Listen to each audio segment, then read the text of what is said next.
My mom said the whole family was coming for Thanksgiving, but I was not welcome. This year is about your sister, so do not ruin it. Then my sister texted saying, "Do not come, the guest list is final." I did not argue. Instead, I took the out-of-state transfer I had turned down for years, just to be near them. 1 week later, my dad called me in a panic, saying they were changing the locks on the house. What he did not realize was that he was changing the locks on a house that I owned. My name is Nicole, and I am 33 years old.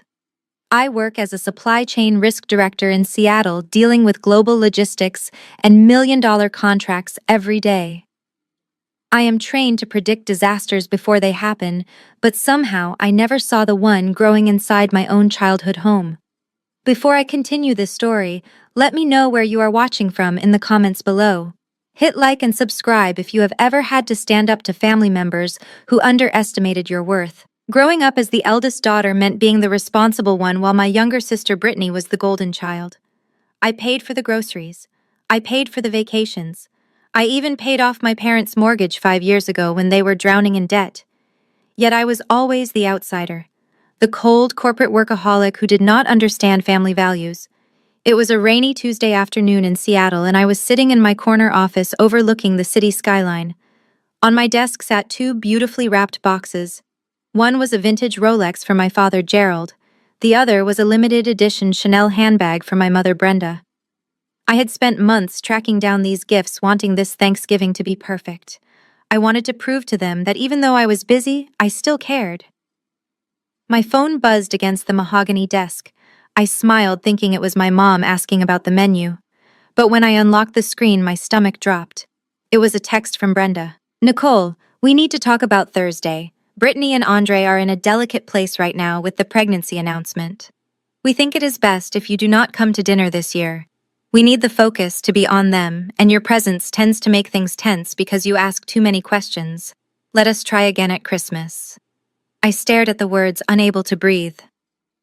Tense, I had already wire transferred $2,000 to the catering company for that dinner. I had paid for the wine.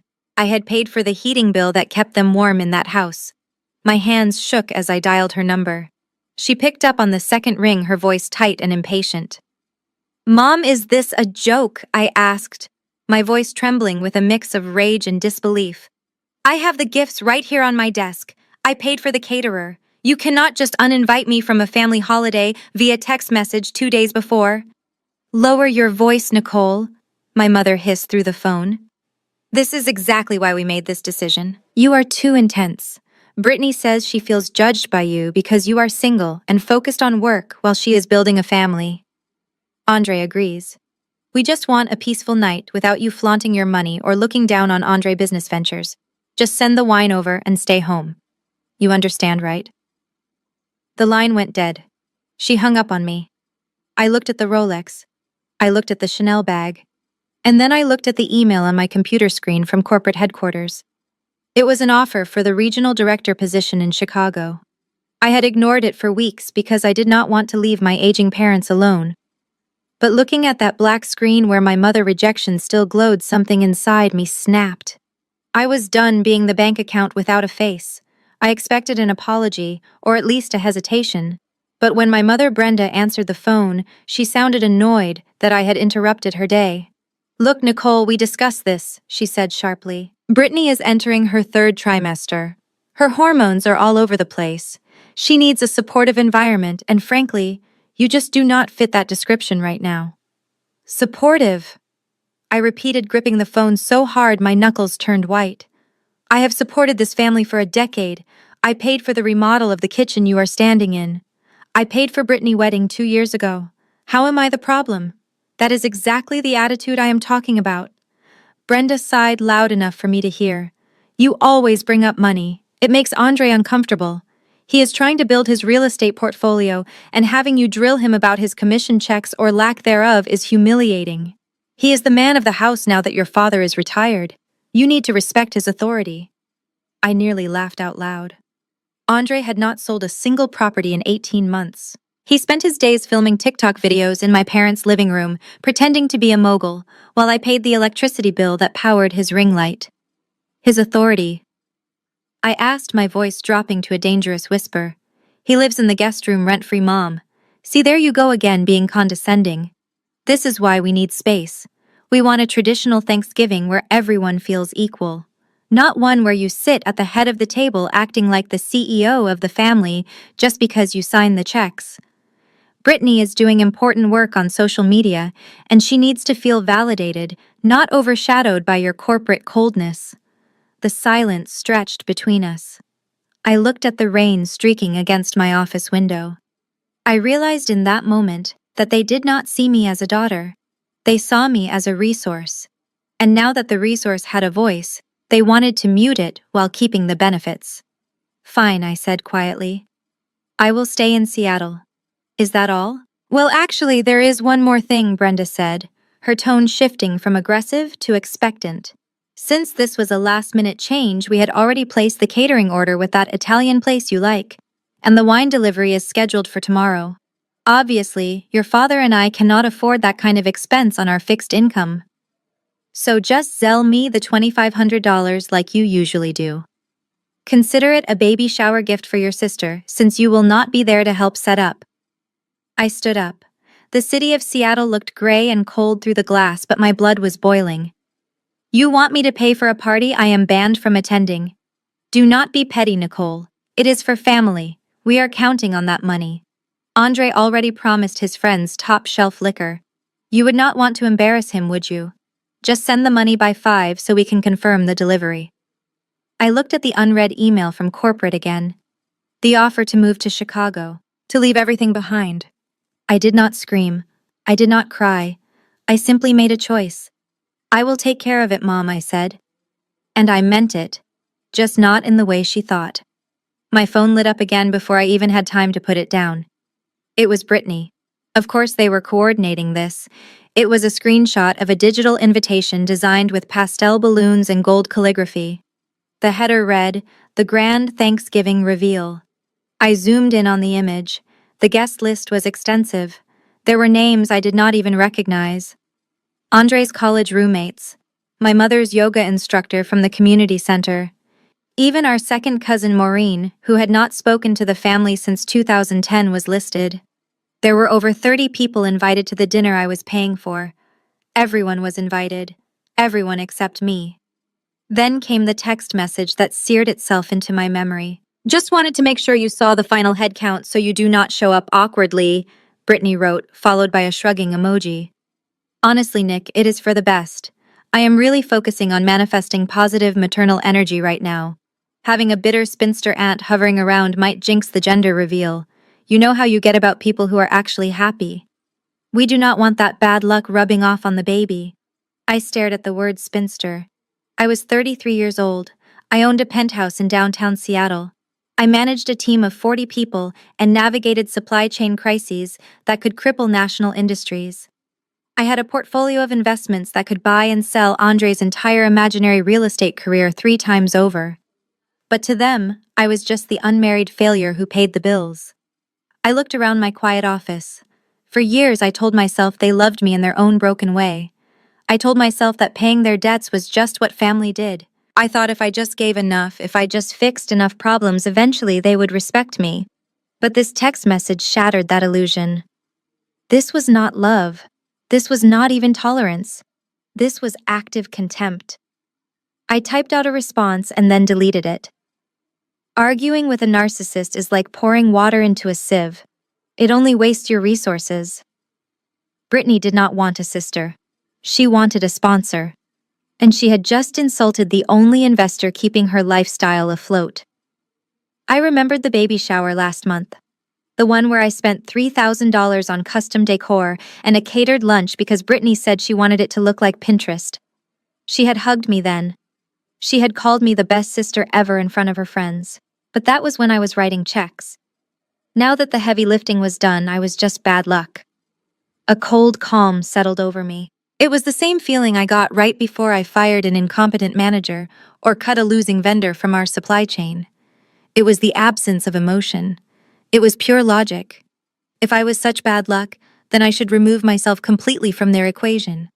I should take my negative energy and my positive bank balance far away from their precious celebration.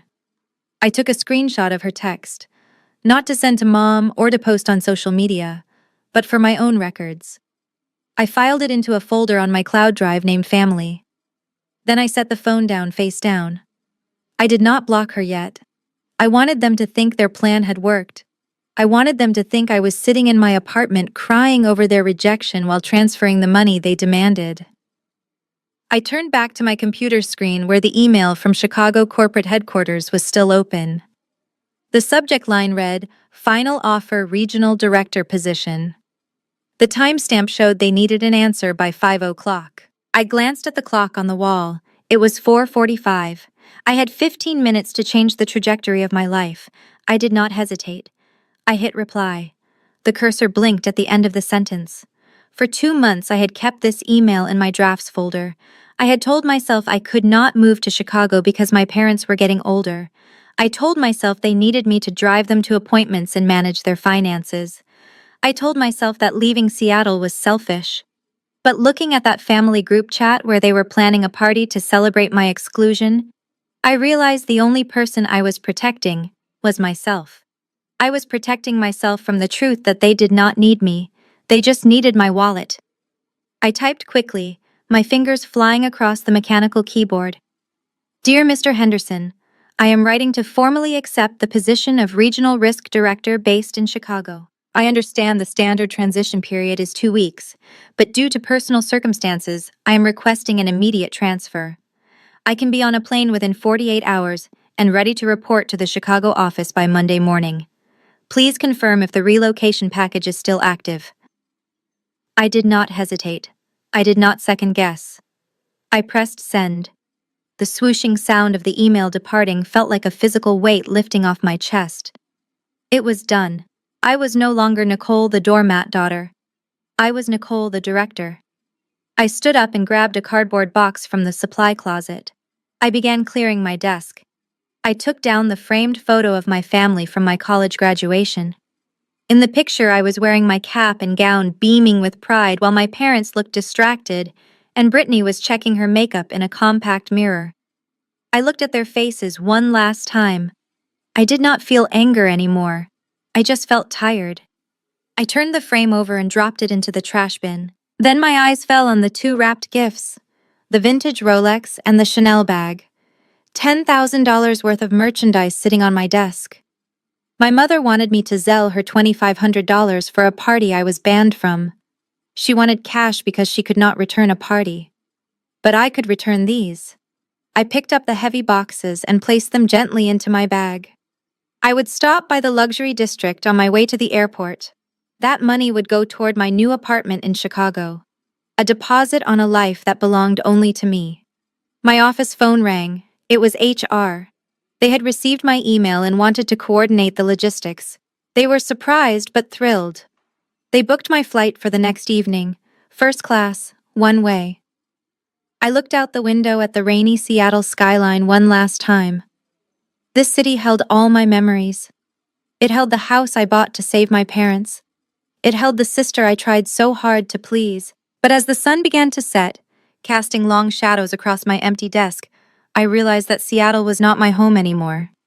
It was just a crime scene where my self-esteem had been slowly murdered for 30 years. And the only way to survive was to flee the scene. The next morning, I woke up before sunrise. My apartment was filled with cardboard boxes, but my mind was clearer than it had been in years. I had a flight to catch in 6 hours, but first, I had to dismantle the infrastructure of my parents' comfortable life.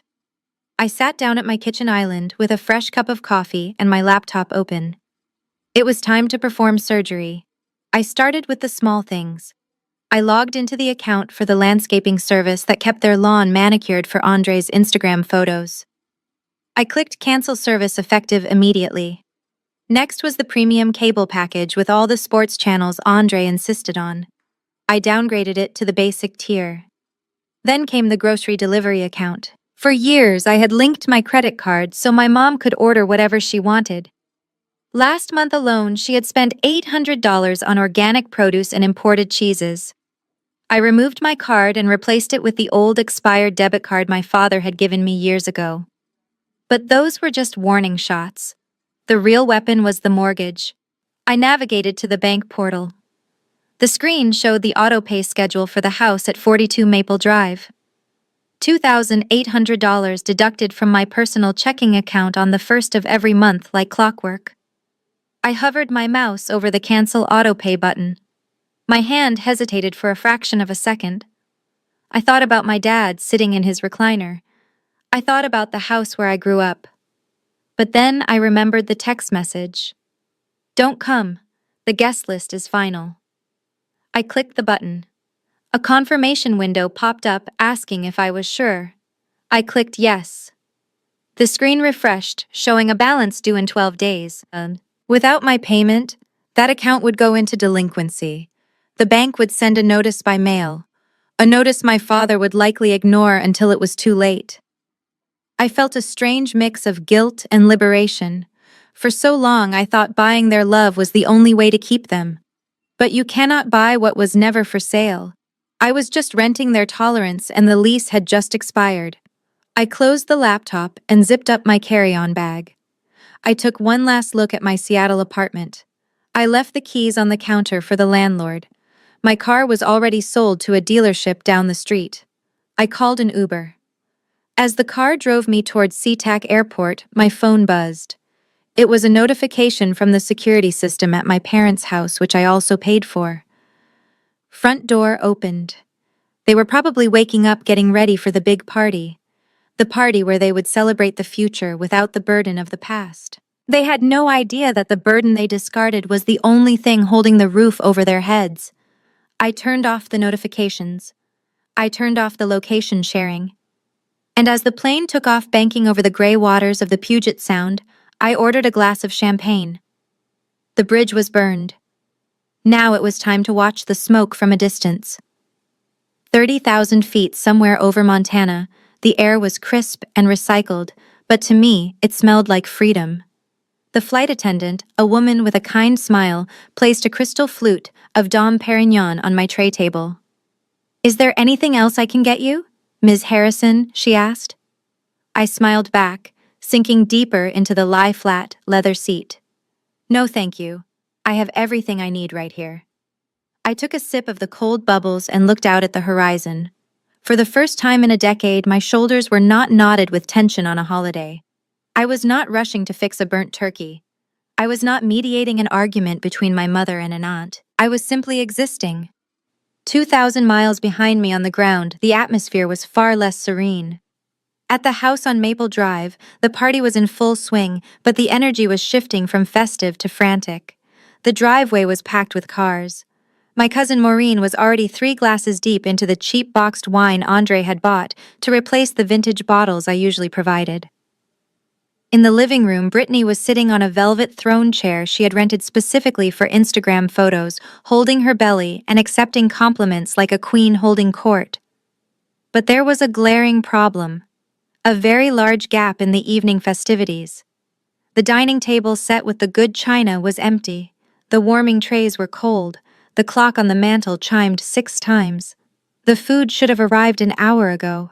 My mother Brenda was pacing in the kitchen, her heels clicking aggressively against the tile floor. She had promised everyone a 5-course Italian feast from Giordano's. She had bragged about the truffle risotto and the veal marsala to anyone who would listen. Now she was staring at her phone, watching the minutes tick by. Her smile was starting to crack at the edges. "Where is the delivery driver?" she hissed at my father, who was hiding in the corner nursing a beer. "You said they would be here by 5. Gerald shrugged, avoiding her gaze. "Maybe traffic is bad." "It is Thanksgiving, Brenda. Relax, it will get here."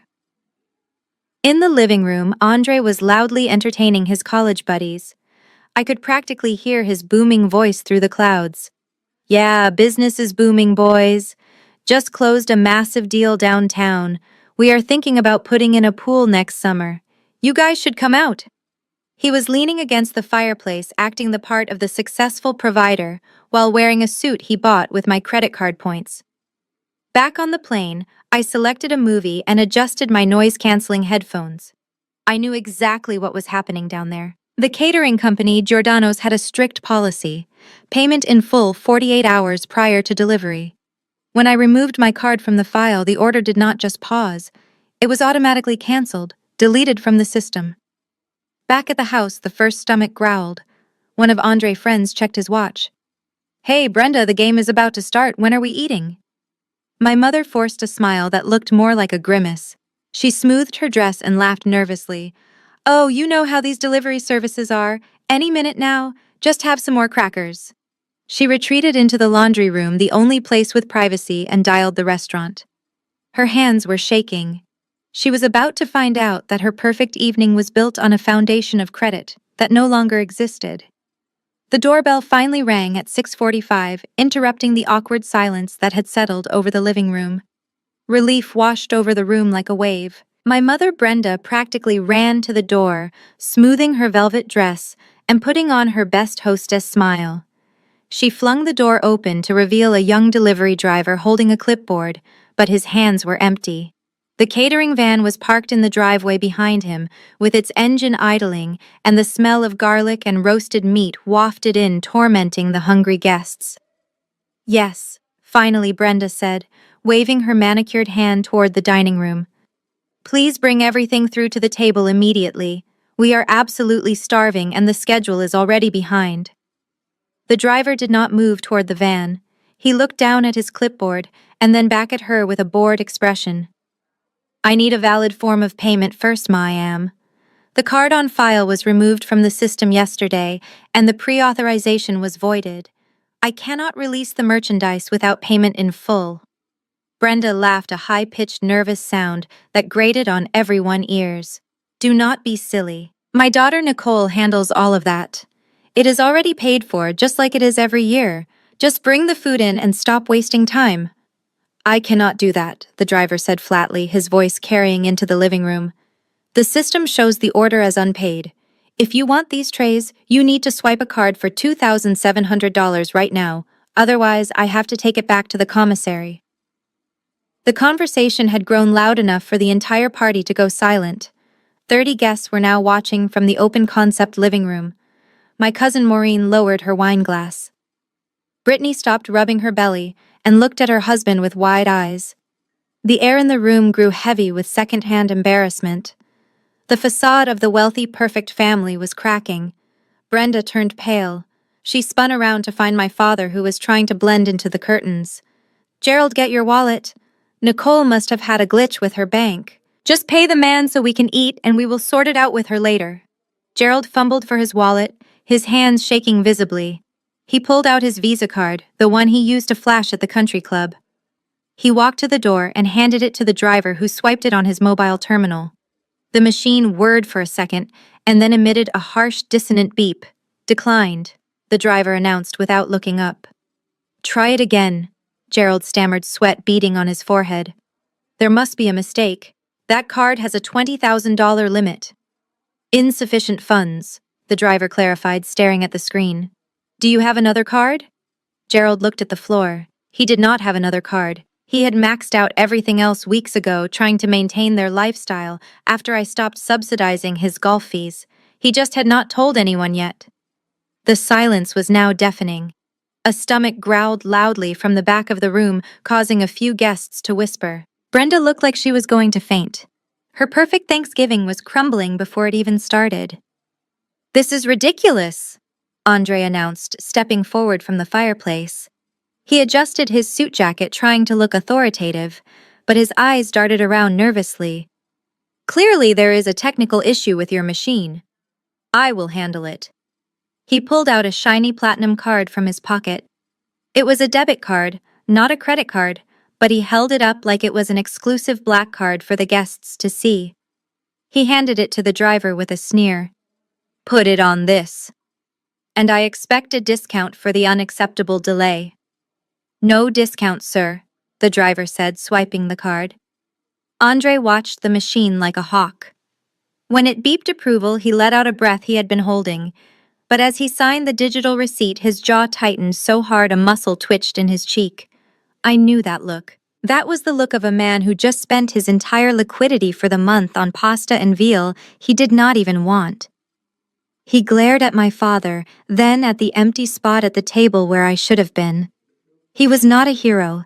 He was a victim of his own ego, and he hated me for forcing his hand. The food was finally coming in, but the bitterness had already been served. The awkwardness of the catering fiasco still hung in the air like a thick fog, but Brittany was determined to reclaim the spotlight. She clapped her hands together, demanding attention from the 30 guests scattered around the living room. Okay, everyone, let us forget about the delay. It is time for the main event. Andre and I have prepared a special 4-dimensional ultrasound video set to music to introduce you all to the newest member of the dynasty. She emphasized the word dynasty while looking at Andre, who was standing next to the 85-inch television. He had regained some of his swagger after paying for the food and was now holding the remote control like a scepter. This television was the centerpiece of the house. I had bought it last Christmas because my father complained he could not see the football scores on the old one. I also paid for the premium cable package and the gigabit fiber internet that powered it. Gather round, guys, Andre announced, gesturing grandly. You are going to want to see this in high definition. Prepare to be amazed. The guests shuffled closer. My mother Brenda beamed from the sofa holding a glass of wine she desperately needed. This was the image she wanted, the happy, growing family. Andre pointed the remote and pressed the power button. The screen hummed to life. But instead of a heartwarming video of an unborn baby or the soft lullaby music they expected, a harsh, gray static filled the screen for a second. Then it was replaced by a stark, bright red message box that bounced against a black background. The text was large enough for everyone to read, even from the back of the room. Service suspended. Account past due. Please contact your service provider to restore access. The room went deathly silent. The silence was louder than the earlier chatter. Cousin Maureen squinted at the screen and read out loud. Service suspended. Did you guys not pay the cable bill? Brittany's smile froze on her face. She looked at the screen, then at Andre, then back at the guests. Her face turned a shade of crimson that matched the error message. Andre, do something, she hissed through her teeth. Fix it. Andre started mashing buttons on the remote, panic rising in his eyes. It is just a glitch, he stammered, hitting the exit button repeatedly. The provider must be doing maintenance. Stupid technology. He tried to switch inputs to stream from his phone, but the smart TV required an internet connection to handshake with his device. And since I had severed the internet contract, along with the cable, there was no Wi-Fi signal. The massive 85-inch screen remained a stubborn black mirror reflecting their terrified faces. It is not a glitch, Andre, one of his college buddies, laughed from the back. That is the disconnect screen, man. I saw that back in our dorm days. You got cut off. My father Gerald sank deeper into his armchair. He knew. He knew exactly who paid that bill. He knew that every pixel of entertainment in that house was subsidized by the daughter they had uninvited. Brittany looked like she was about to cry. But this is the highlight of the night, she wailed. I spent 3 days editing that montage. Andre threw the remote onto the sofa in frustration. I will call them tomorrow and give them a piece of my mind, he declared, trying to sound tough. They cannot just cut off a loyal customer like this. But they could. And I had.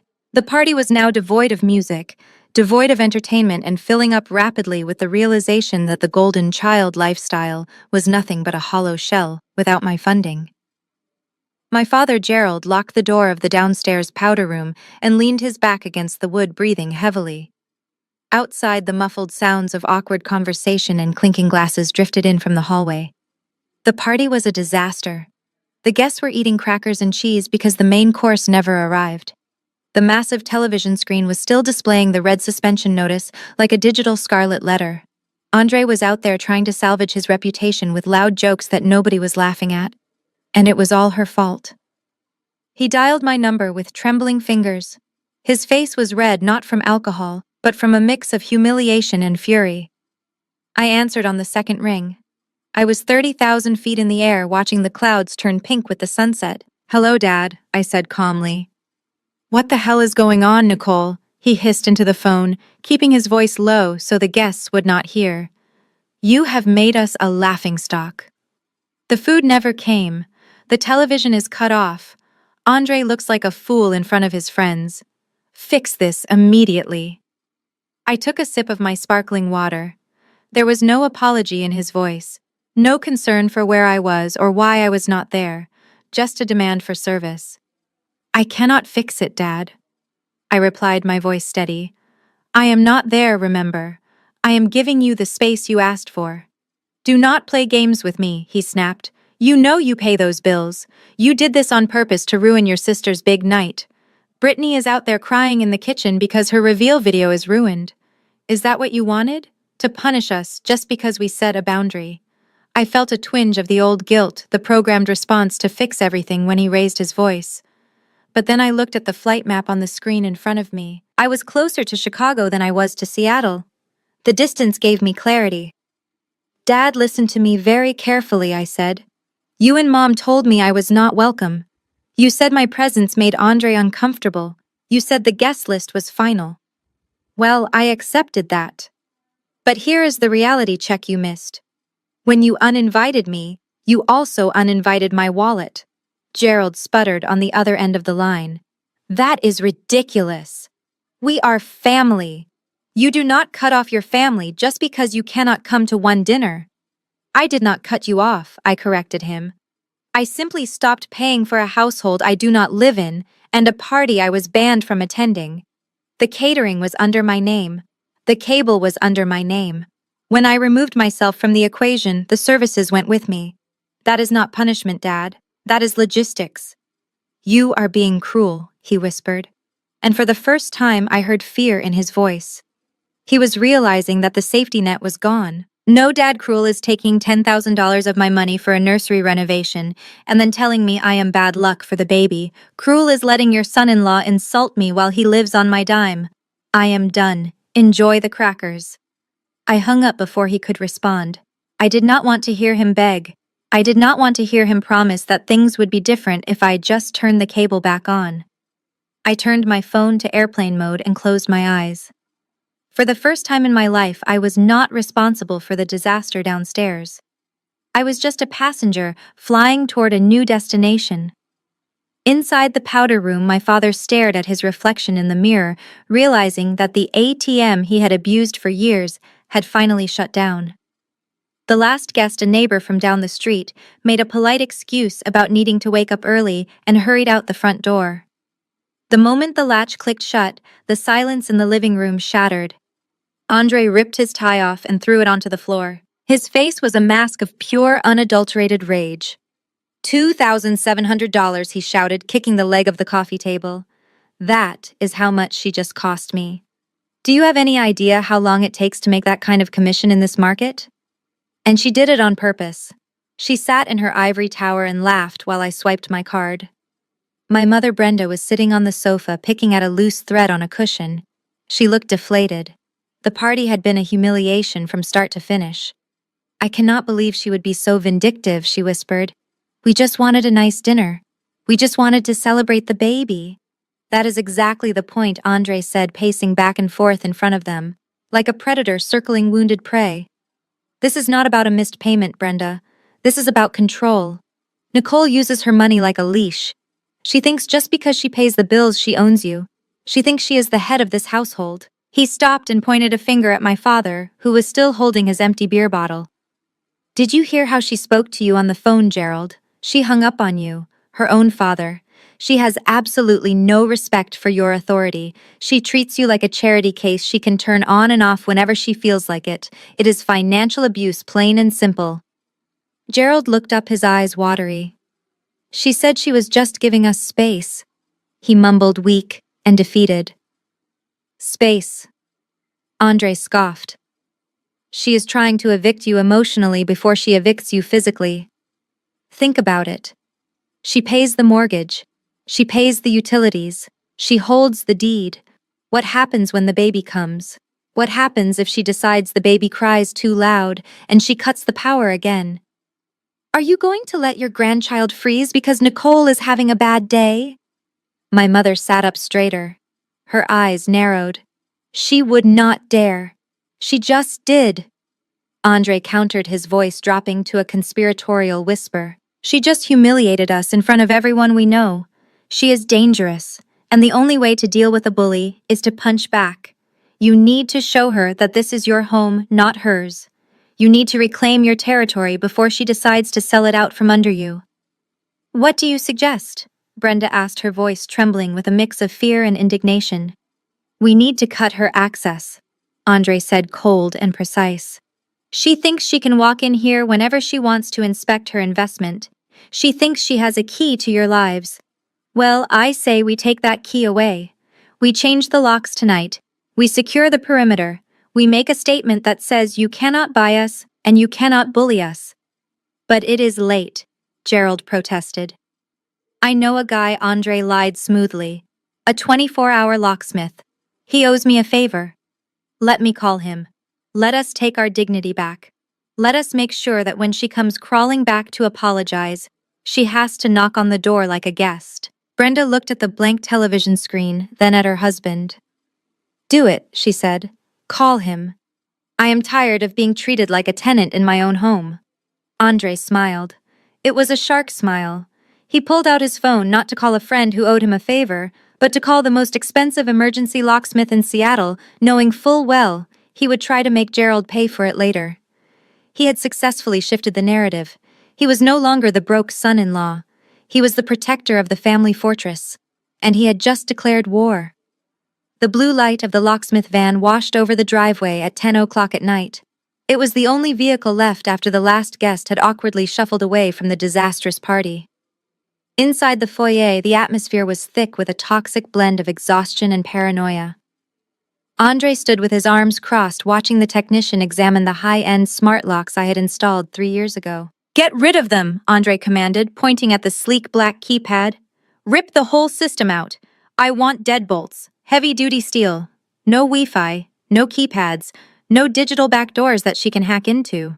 My father, Gerald, looked uneasy watching the expensive hardware being unscrewed from the mahogany frame. Nicole paid $2,000 for those locks, he muttered, rubbing the back of his neck. They integrate with the security cameras. They lower our insurance premium. Maybe we should just change the code. That is exactly the problem, Gerald, Andre snapped, spinning around to face him. His voice echoed in the empty hallway. Do you not get it? As long as those computers are on your door, she is in this room with us. She can unlock these doors from her phone in Seattle. She can check the logs to see when you come and go. She is spying on you. She is probably laughing at us right now, watching us through some hidden lens. My mother, Brenda, shivered, pulling her shawl tighter around her shoulders. He is right, Gerald. It is creepy. It feels like she is watching us right now. I do not want to live in a glass house anymore. I want privacy. I want to know that when I lock my door, it stays locked until I decide to open it. The locksmith, a burly man who clearly just wanted to finish the job and go home, revved his power drill. The sound was harsh and aggressive, tearing through the quiet night. He drilled into the solid wood, destroying the mounting brackets for the smart system. Sawdust fell onto the expensive Persian rug. Andre watched with a satisfied smirk. He was not just changing a lock. He was erasing my presence. In his mind, he was reclaiming his territory. He convinced himself that without my digital access, I would be powerless. He thought that if I could not get into the house, I could not control the house. Put the new keys in my hand, only Andre told the locksmith. I will distribute them. We need to control who has access to this property from now on. No more spares floating around. No more sisters dropping by to check on things. When the job was done, the front door looked scarred. The holes from the smart lock were covered by ugly brass plates that did not match the door handles. But Andre did not care about aesthetics. He cared about the heavy piece of metal in his palm. He locked the deadbolt with a loud clunk. Then he unlocked it. Then he locked it again. There he said, turning to my parents with a triumphant grin, Safe. Let her try to tap a button on her phone now. She is locked out. This is our house now. And she cannot touch us. My father stared at the deadbolt. For a second, he looked like he wanted to argue, to say that locking out the person who paid for the roof over their heads was a bad idea. But he looked at Brenda, who was smiling for the first time all night, so he said nothing. He let them believe the lie. He let them believe they had just won a victory, when in reality, they had just sealed themselves inside a trap of their own making. It was past midnight when the drilling finally stopped. The high-pitched whine of the power tool had been the only sound in the house for the last hour, replacing the laughter and music that should have filled the air on Thanksgiving. The locksmith, a tired man with grease on his hands, blew sawdust off the new brass fixture. He held out 3 shiny silver keys. Before my father could reach for them, Andre snatched them from the man-hand. My mother Brenda let out a long, shaky breath. She looked at the new deadbolt as if it were a holy relic.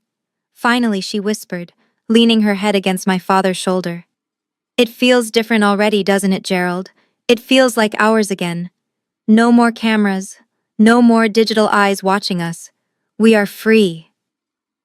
Gerald nodded slowly, running his hand over the wood where the smart lock used to be. The holes were covered by ugly metal plates, but to him they looked like badges of honor. "We did what we had to do," he muttered, convincing himself. "She gave us no choice. A man has to protect his home." They stood there in the foyer, sipping stale wine and congratulating themselves. They truly believed they had won a war for independence. They thought they were taking a stand against a controlling daughter. They did not understand that they had just committed a material breach of contract. By removing the hardware I installed and changing the access without the owner permission, they had just voided the only legal protection keeping them in that house. Andre slid the key into the lock and turned it. Click. Thud. The heavy steel bolt slid into place. He turned to my parents with a wolfish grin. "Let her try to log into this," he bragged, tapping the metal. "She is locked out. This is my territory now. If she wants to come in here, she has to ask me." He handed one key to Gerald and put the other 2 in his own pocket. My parents went to bed that night, sleeping soundly for the first time in weeks. They dreamed of a future where they were in control. They had no idea that by turning that key they had not locked me out. They had locked themselves inside a trap. They were no longer parents living in their daughter home. They were now hostile tenants destroying property. And the eviction notice was already being drafted in my mind before the sun even came up. The view from my new office on the 45th floor of the Loop in Chicago was breathtaking. Lake Michigan stretched out like an endless sheet of blue glass. It had been 1 week since I left Seattle. 1 week of silence, 1 week of peace. I had almost forgotten the toxicity of Maple Drive until my phone vibrated against the glass desk. It was my father, Gerald. I debated ignoring it, but curiosity got the better of me. I wanted to know if the reality of the unpaid bills had set in yet. I swiped accept and put the phone to my ear. "Hello, Dad," I said, keeping my voice neutral. I expected begging. I expected him to ask why the cable was off or why the lawn service had stopped showing up. Instead, his voice was dripping with a strange, unearned confidence. "I am just calling to let you know that you do not need to worry about checking on the house anymore," Gerald said. "In fact, do not bother coming by at all without an invitation. We have taken measures to ensure our privacy." "Measures?" I asked, leaning back in my leather chair. "What kind of measures?" "We changed the locks, Nicole." The line went silent for a moment. He said it with such pride, like a teenager who had just snuck out of the house successfully. "Andre handled it," he continued when I did not respond immediately. "We removed those invasive smart locks you installed.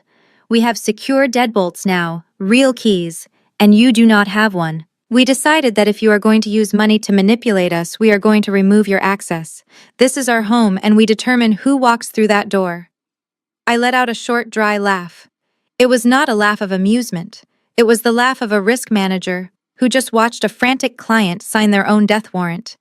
"You changed the locks," I repeated slowly to make sure I had it on the record. "You physically altered the access points of the property." "Yes, we did," Gerald said, puffing up. "And do not think you can bully us into changing them back. We are taking a stand." "Dad, I have a very simple question for you," I said, my voice dropping an octave. "Before you let Andre drill into that front door, did either of you bother to check the name on the title deed?" "What are you talking about?" Gerald scoffed. "It is our house. We have lived there for 30 years. You lived there for 30 years, yes. But you stopped owning it 5 years ago. Do you not remember 2019, Dad? Do you not remember the foreclosure notices? Do you not remember sitting at the kitchen table crying because the bank was going to take everything? That is technicalities." he stammered, his confidence wavering slightly. No, Dad, that is the law. I bought that house from the bank to save you from being homeless. I hold the deed. You signed a lease agreement. A lease that specifically states that the tenant cannot alter the physical structure or locks without the landlord's written consent. I stood up and walked to the window, looking down at the tiny cars moving on the street below. You just violated your lease, Gerald. And you just locked the owner out of her own property. You wanted a legal battle. Congratulations, you just started one. The line went dead, but the memory came alive. I closed my eyes and was instantly transported back to a rainy Tuesday night in November 5 years ago. I was 28 years old and had just received my first major performance bonus. I drove to my parents' house excited to share my success, but when I walked into the kitchen, the air was thick with despair. My mother Brenda was sobbing at the kitchen table, her face buried in her hands. My father Gerald was pacing back and forth holding a crumpled letter with the logo of the National Bank. The red stamp on the paper was visible even from the doorway. Foreclosure notice. What is going on? I asked, dropping my purse. We lost it, Gerald whispered, his voice cracking. We lost everything, Nicole.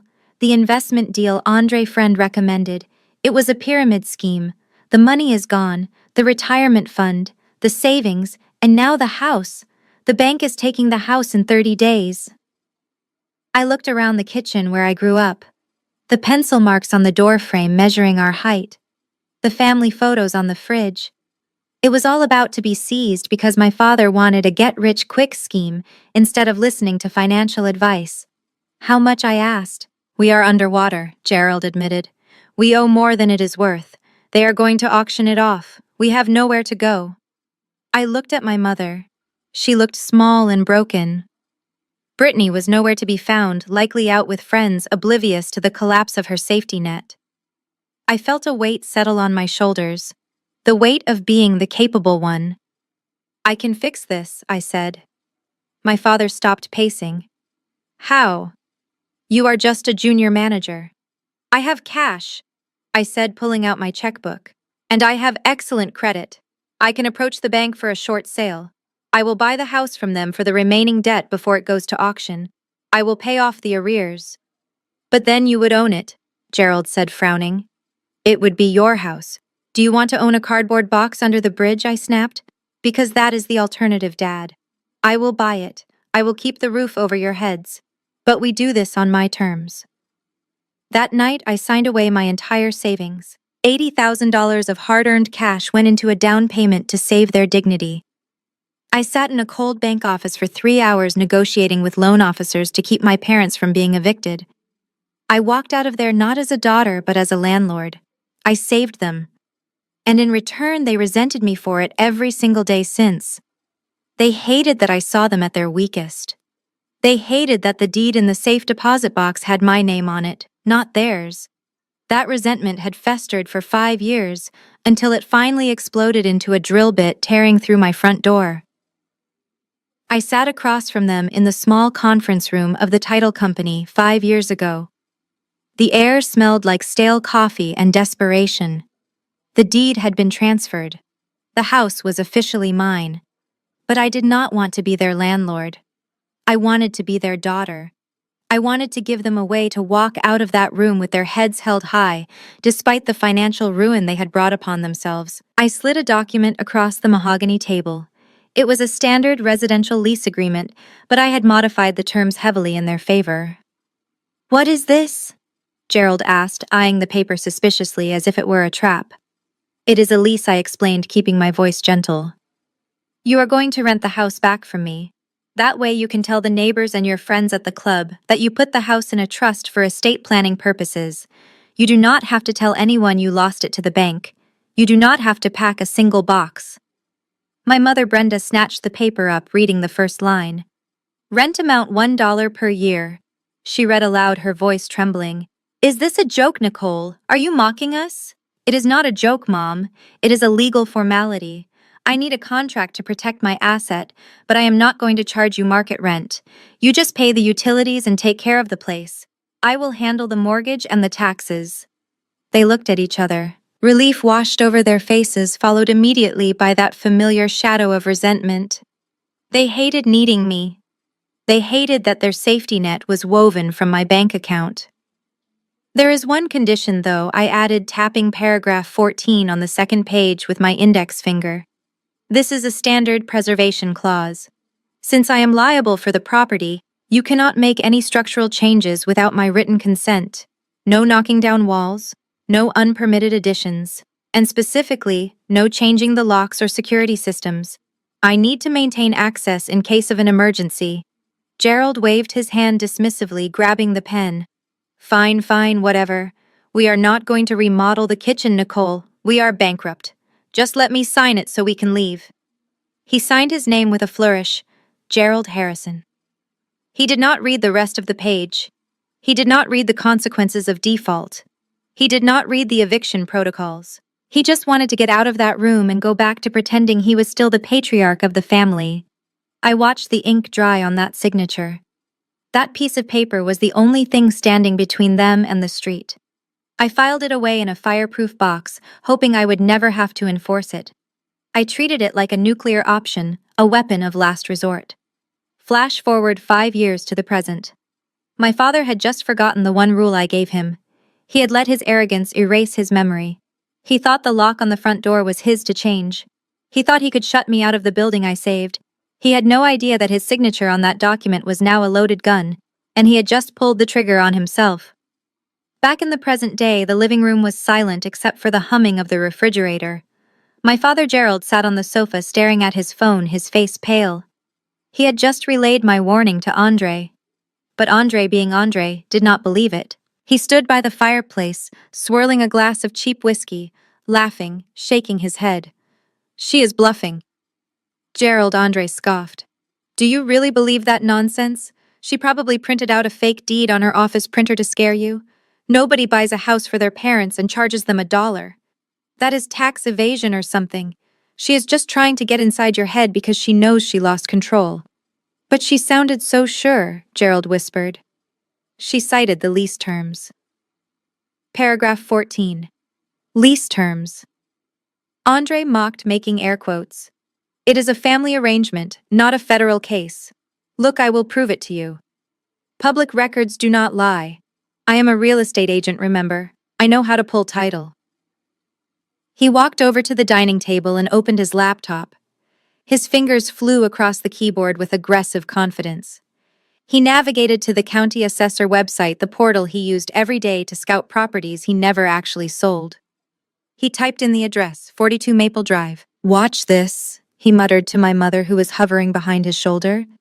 You are going to see your names right there, Gerald and Brenda Harrison. And then we are going to call her back and laugh in her face. He hit enter. The page loaded slowly, the spinning wheel on the screen acting like a countdown timer to their destruction. Andre leaned back in his chair, a smug grin plastered on his face. Then the results popped up. The grin vanished. Andre blinked.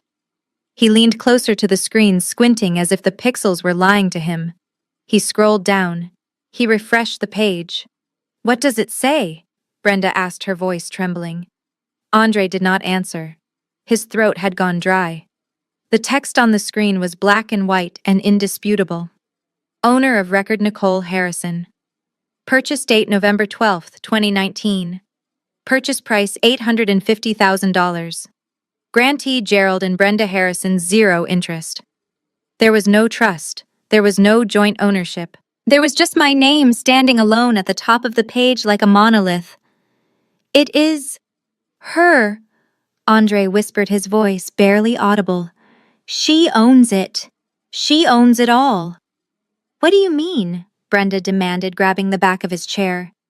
I mean, she is the landlord, Andre said, turning to face them, his face draining of color. And we just drilled out the locks of a property she holds sole title to. That is not just a lease violation, Gerald. That is destruction of property. That is illegal eviction. In the eyes of the law, we are squatters who just vandalized the landlord asset. He looked at the shiny brass key in his hand. 10 minutes ago, it felt like a scepter of power. Now it looked like a piece of evidence in a lawsuit he could not afford to fight. The silence in the room was no longer awkward. It was terrifying. They were not kings of the castle. They were trespassers, and the landlord was not coming for dinner. She was coming for blood. The notification arrived on my father's iPad at exactly 9 o'clock the next morning. It was not a text message filled with angry emojis. It was not a voicemail of me screaming. It was a formal correspondence from the law firm of Sterling and Associates, one of the most aggressive real estate litigation firms in Seattle. My father Gerald was sitting at the kitchen table nursing a hangover from the cheap wine and the stress of the night before.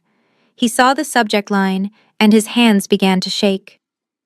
Urgent notice of lease violation and demand for cure. He tapped the screen.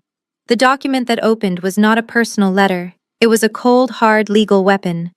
Dear Mr. and Mrs. Harrison, we represent Miss Nicole Harrison, the sole owner of the property located at 42 Maple Drive. It has come to our attention that on the night of November 24th, you performed unauthorized structural alterations to the property, specifically the removal of the owner-installed security hardware and the installation of unapproved deadbolts. Gerald read the words out loud, his voice trembling. Andre, who was eating a bowl of cereal across the table, stopped chewing. This action constitutes a material breach of the residential lease agreement signed on November 12, 2019, specifically paragraph 14 regarding preservation of premises. You are hereby notified that you are in default. My mother Brenda walked into the room holding a basket of laundry. What is happening, Gerald? She asked, seeing his pale face. It is a lawyer, Gerald whispered. She got a lawyer, Brenda. In less than 12 hours, he continued reading. To cure this breach and avoid immediate termination of your tenancy, you must provide a physical copy of the new keys to our office within 24 hours of this notice. Failure to comply will result in the immediate revocation of your lease and the commencement of eviction proceedings. This is your final and only warning. Govern yourselves accordingly. Eviction. Brenda shrieked, dropping the laundry basket. She is going to evict us. Her own parents. Andre slammed his spoon down into the bowl. Calm down, Brenda. She is bluffing. This is standard legal jargon. She went online and paid some cheap lawyer $50 to write a scary letter. She is not actually going to kick you out. Think about the optics. The successful daughter throwing her elderly parents onto the street. She would be ruined socially. He walked over and took the iPad from Gerald. Look at this. Demand for cure. It is just words. She wants the keys because she wants control. If we give her the keys, she wins. If we ignore this, she will realize we are not playing her game anymore and she will back down. But what if she doesn't? Gerald asked, sweating. What if she really does it? She won't, Andre insisted with unearned confidence. I know how these things work. Eviction takes months. Courts are backed up. By the time a judge even looks at this, the baby will be born and she will look like a monster. We hold the line, Gerald. We do not reply. We do not send keys. We call her bluff. Gerald looked at the terrifying legal seal on the document. Then he looked at his son-in-law, who was so sure of himself. He wanted to believe Andre. He wanted to believe that family ties were stronger than contract law. So he closed the iPad. He chose to ignore the warning. He chose to listen to the man who had helped destroy his finances instead of the daughter who had saved them. The 24-hour clock began to tick, and they sat there doing absolutely nothing to stop it. The silence in the kitchen was shattered not by a scream, but by the sound of tearing paper. My mother Brenda stood in the center of the room, holding the printed copy of the legal notice my father had foolishly decided to print out. Her face was not pale with fear like Gerald. It was flushed with a deep, terrifying shade of crimson. This was not the reaction of a tenant facing eviction. This was the reaction of a narcissist who had just been told no. How dare she? Brenda hissed, throwing the shredded pieces of the letter onto the floor like confetti. How dare she threaten me in my own house? I gave birth to her. I wiped her bottom. I paid for her braces. And she thinks she can send some 25-year-old lawyer to tell me where I can and cannot sleep. She began to pace around the kitchen island, her movements jerky and aggressive. She was rewriting history in real time. In her mind, she was not the woman who had bankrupted the family and been saved by her daughter. She was the matriarch, the victim, the martyr. It is a power trip, Gerald, she spat, pointing a finger at my father, who flinched. That is all this is. She is jealous of Brittany. She is jealous that we are happy about the baby. She wants to ruin our joy, so she invented this legal nonsense to scare us. Well, I am not scared. I am insulted. But Brenda, it is a legal document, Gerald stammered, looking at the paper scraps on the linoleum. It says we have 24 hours. It is paper, Brenda screamed, slamming her hand on the counter. It is ink on paper. It does not mean anything. Do you really think Nicole has the guts to go through with this?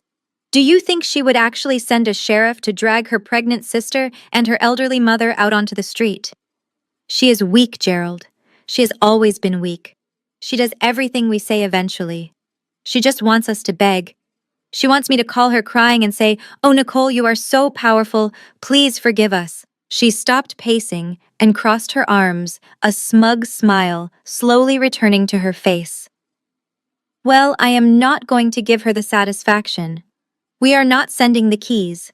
We are not replying to this Sterling and Associates. We are going to sit right here in this house and call her bluff. Andre nodded vigorously from the corner, seizing the opportunity to align himself with the stronger parent. Exactly, Brenda. It is a game of chicken. If we swerve first, we lose. She is probably sitting by her phone right now, waiting for you to crack. Brenda walked over to the trash can and swept the rest of the legal notice into it. She is my child, she said with a chilling finality. She owes me. I own her. Not the other way around. Let her try to sue me. No judge in this country would side with an ungrateful daughter against a mother who just wants to hold her grandchild. She turned to the stove and turned on the burner to make tea. She acted as if the problem was solved simply because she refused to acknowledge it. She did not know that by destroying that notice she had not destroyed the threat. She had only destroyed her last chance at a peaceful resolution.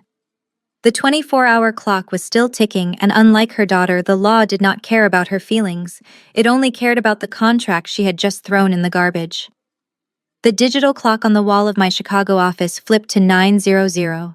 The deadline had passed.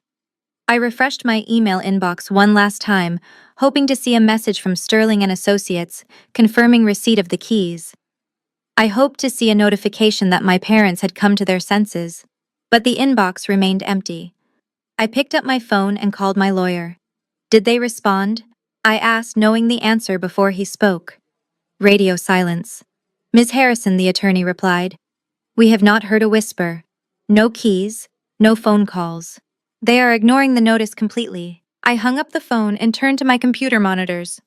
My mother had called my bluff. She thought I was the same little girl who used to apologize for things I did not do just to keep the peace. She thought the threat of eviction was just a piece of paper she could throw away. She did not understand that to a risk manager, a deadline is not a suggestion. It is a trigger mechanism. I opened the web portal for Puget Sound Energy. The dashboard showed the account status as active. I clicked on the Service Management tab. My mouse hovered over the Disconnect Service button. I did not feel anger anymore. I felt the cold precision of a surgeon cutting out gangrene. I selected immediate disconnect for the electricity. Reason given vacant property. Technically, it was true. The legal tenants had violated their lease, so the property was no longer rightfully occupied. I clicked Submit. Next was the gas service. Seattle in late November is unforgiving. Temperatures were forecasted to drop to 30 degrees that night. The gas furnace was the only thing standing between my family and the biting frost. I navigated to the heating tab. I selected Stop Service. I clicked Submit. Finally, I opened the water utility portal. I authorized a remote shutoff of the main valve. 2,000 miles away, the consequences were instantaneous. At 42 Maple Drive, the hum of the refrigerator died. The lights in the kitchen flickered and went black. The television that Andre loved so much turned into a useless slab of glass. But the most terrifying sound was the silence from the basement. The furnace blower motored down and stopped. The warm air blowing through the vents ceased. My mother was probably in the shower when the water pressure dropped to 0, leaving her with shampoo in her hair and a freezing trickle from the shower head. I imagined Andre trying to flip the light switches, flipping them up and down in confusion. I imagined my father looking at the thermostat, realizing the numbers had gone blank. They wanted to own the house. They wanted to be independent. They wanted to lock me out. Well, now they were truly locked in. Locked inside a dark, cold box, with no heat, no water, and no one to pay the bills. I closed the browser tabs one by one. The house was now officially off the grid. If they wanted to play Pioneer, they could freeze like pioneers. By 2 in the morning, the temperature inside the house had dropped to 45 degrees. The insulation in the old Victorian home was not built for a Seattle winter without a furnace. The high ceilings and open-concept living room that my mother loved so much now worked against them, trapping the cold air and letting the heat escape through the expansive windows. Brittany sat on the sofa, wrapped in 3 cashmere throws, her teeth chattering loud enough to be heard across the room. "Andre, do something," she wailed, her voice shrill with panic. "I cannot feel my toes. The baby is freezing. You promised you would handle this. You said we were taking a stand." Andre stood by the wall thermostat, furiously tapping the black glass screen. It was dead. He pulled out his phone to check the smart home app, but without the internet connection, he had no access. He ran to the utility closet and kicked the metal casing of the furnace. The pilot light was out. The gas valve was shut remotely. There was nothing he could do. He stormed back into the living room, his breath visible in the flashlight beam. "She cut it all," he announced, his voice echoing in the dark. "Gas. Electric. Water. She is trying to freeze us out." My mother Brenda, huddled in an armchair wearing her mink coat, looked up at him with wide, terrified eyes. "But you said she would not dare. You said she was bluffing, Andre. You told us to ignore the letter. You said she was weak." "Do not put this on me, Brenda," Andre shouted, spinning around to face her.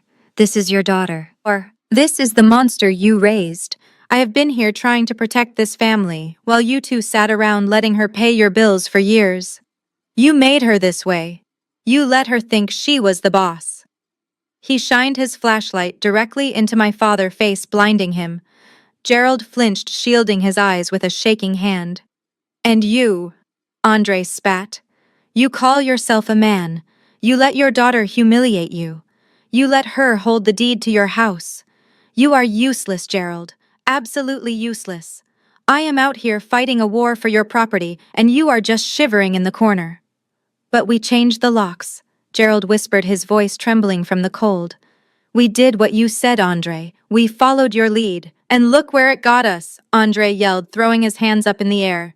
"We are freezing to death in a $1 million icebox. If anything happens to my unborn child, it is on your heads. Do you hear me? It is your fault." He did not blame himself for suggesting the locks. He did not blame himself for the unauthorized renovation. He did not blame himself for the insults. He needed a scapegoat, and my parents were right there, weak and freezing. The illusion of the happy family had shattered, leaving only the ugly truth exposed. They were stuck in the dark with a man who despised them, and they had nowhere else to go. Brittany huddled deeper into the cashmere blankets on the sofa. She wiped a real tear from her frozen cheek, but then she stopped. A cold calculation flickered in her eyes. She reached for her makeup bag on the side table, using the flashlight from her phone to see. She dabbed a little dark eyeshadow under her eyes to make them look sunken and exhausted. She messed up her perfect blonde ponytail, untying the ribbon until her hair looked frazzled and desperate. If she was going to play the victim, she needed to look the part. She propped her phone up against a candle on the coffee table. The battery was at 12%, but that was enough to destroy a reputation. She opened TikTok and hit record. "Hey guys," she whispered into the camera, her voice cracking perfectly. "I really did not want to make this video. I usually only share happy things here, but I am scared." She let out a shaky breath that was visible in the freezing air of the living room. She made sure the camera captured the condensation. "See that? That is my breath. I am currently sitting in my childhood home, and it is 30 degrees inside." She panned the camera slowly. She showed my mother Brenda, huddled in her mink coat, looking old and frail. She showed my father rubbing his hands together. She showed Andre looking stoic and angry in the shadows. Then she panned down to her baby bump, rubbing it protectively. My sister Nicole, she is a corporate executive. She makes so much money she does not know what to do with it. She owns this house. But instead of helping us, she decided to punish us. She cut the power. She cut the water. She is trying to force her own elderly parents and her pregnant sister out onto the street in the middle of a Seattle freeze. Just because we asked for some boundaries. She let a single tear roll down her cheek. It was an Oscar-worthy performance. I do not know if we will make it through the night without freezing. We have nowhere to go. Please pray for us, and please share this. People need to know what kind of monster Nicole Harrison really is. She hit post. She added the hashtags toxic family, evil sister pregnant and freezing, and corporate greed. Andre watched her from the shadows. Did you tag her company? He asked, his voice low and raspy. Of course I did, Brittany replied, her voice suddenly losing its tremble. And I tagged the local news stations, and the mayor. Within minutes, the phone began to buzz in her hand.